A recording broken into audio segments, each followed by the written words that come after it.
use institutions like the UN, encourage free trade, and just generally play by a shared set of rules. And this idea has deep roots. We're talking about something that's been evolving for almost a century. You can trace it all the way back to the end of World War I with the old League of Nations. It really got serious with the creation of the United Nations after World War II. And it just kept growing, adding economic pieces like the World Trade Organization in the 90s. If you want to find the original DNA for all of this, you've got to go back to President Woodrow Wilson and his famous 14 points. His big ideas were things like, let's have open diplomacy, no more secret deals.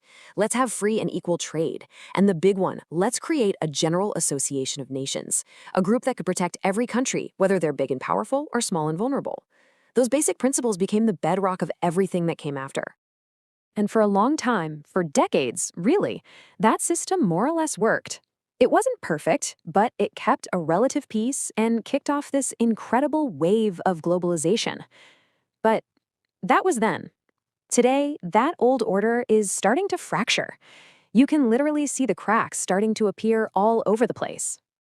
So let's talk about those cracks. Crack number one is all about ideas. We've seen this powerful rise of national populism, and it's a direct challenge to that whole ideal of international cooperation. The argument is that liberalism has gone too far, that it's eroding national identity and weakening communities. You have thinkers like Patrick Deneen who make the case that this intense focus on individual freedom has actually, paradoxically, made the state more powerful and left people feeling disconnected. Crack number two, the institutions themselves. This is basically a huge backlash against Wilson's whole General Association of Nations idea. There's this growing, deep distrust of globalism. Critics look at organizations like the UN and see them as bloated, inefficient bureaucracies that are trying to steal away national sovereignty. And that feeling is what fuels movements like America First. All right, crack number three is all about the economy. And it's really a story of unintended consequences. Think about the rise of Chimerica, that super tight economic bond between China and America. It was a massive engine for globalization, for sure. But here's the flip side.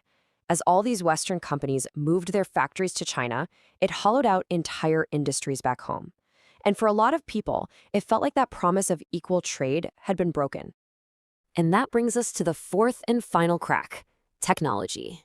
You know, the internet was supposed to be this amazing tool for connection, but that's not exactly how it played out, is it? Instead, social media algorithms have trapped us in these echo chambers. They amplify the most extreme voices, spread misinformation like wildfire, and have absolutely shredded the trust we used to have in everything. The media, science, even government. Okay, so if the old